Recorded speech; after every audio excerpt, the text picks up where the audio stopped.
de prophètes et autres. Ce n'est pas ça la nouvelle naissance. Non.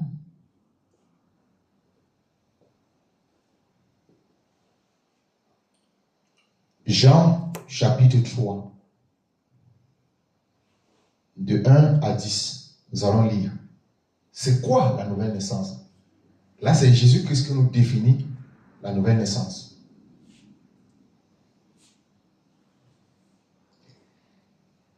De 1 à 10. Jean chapitre 3, de 1 à 10. Oui? Suite.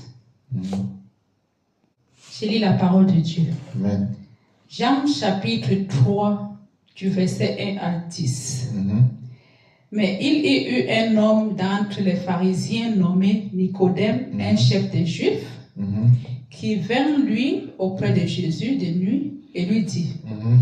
Rabbi, nous savons que tu es un docteur venu de Dieu, car personne ne peut faire ces miracles que tu fais si Dieu n'est avec lui. Mhm. Jésus lui répondit, en vérité, je te le dis, si un homme est né de nouveau, il ne peut voir le royaume de Dieu. Nicodème lui dit, comment un homme peut-il naître quand il est vieux? Peut-il rentrer dans le sein de sa mère et naître? Jésus répondit, en vérité, je te le dis, si un homme est né d'eau et d'esprit, il ne peut entrer dans le royaume de Dieu. Ce qui est né de la chair est chair, et ce qui est né de l'esprit est esprit. Ne t'étonne pas que je t'ai dit, il faut que vous naissiez de nouveau.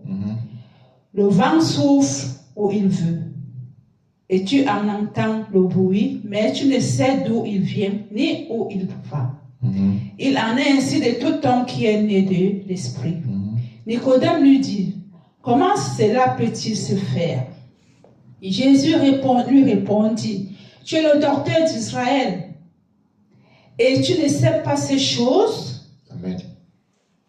Amen. Amen. Ah, voilà la nouvelle naissance. Et voilà la nouvelle naissance, quelqu'un qui était un grand docteur d'Israël parmi les scribes et pharisiens, un grand homme selon eux, un grand homme religieux qui portait les grosses phylactères. Je suis évêque, je suis archevêque, je suis cardinal, je suis pape. Nicodème. Et Nicodème ne connaissait pas la nouvelle naissance. Et je suis apôtre, je suis pasteur, je suis révérend pasteur, je suis. Nicodème ne connaissait pas la nouvelle naissance.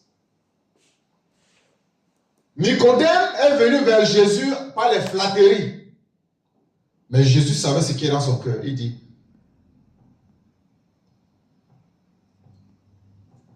voilà comment Nicodème parle pour flatter Jésus.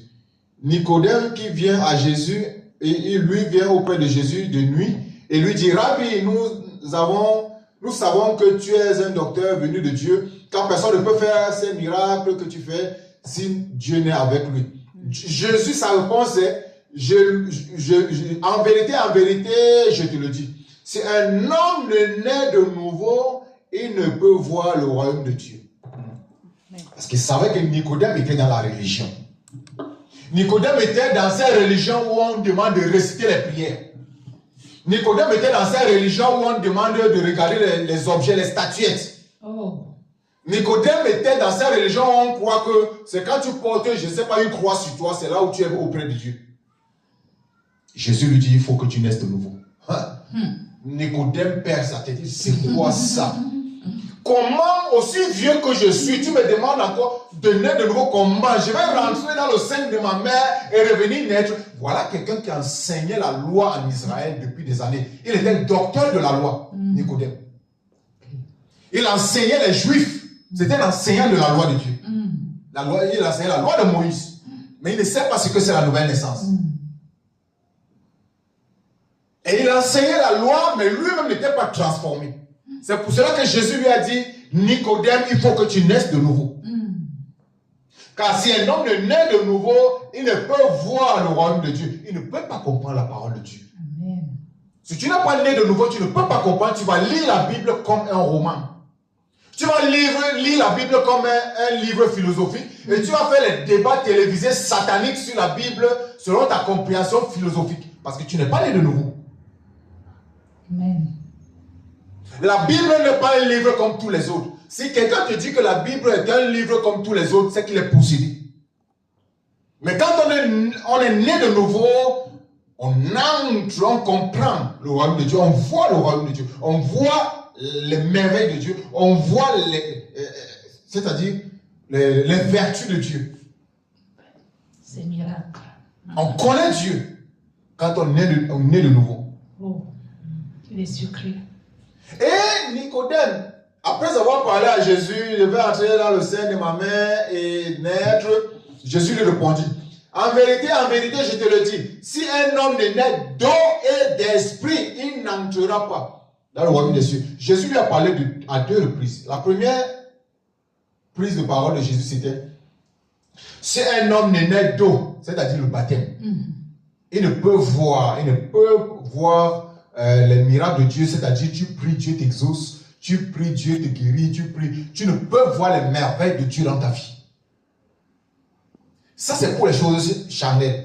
Lorsque tu es né d'eau, tu pries Dieu, il te donne du travail. Tu pries Dieu, il te donne de l'argent. Tu pries Dieu, il te donne des objets matériels. Les choses palpables, les choses matérielles. Ça, c'est la naissance d'eau. Mais là, tu es en train de voir seulement les merveilles de Dieu. Mais maintenant, pour entrer dans le royaume des cieux, entrer dans la sagesse de Dieu, pour entrer dans les secrets de Dieu, il faut être né d'esprit. Lorsque tu n'es pas né d'esprit, tu fonctionnes dans la routine à l'église.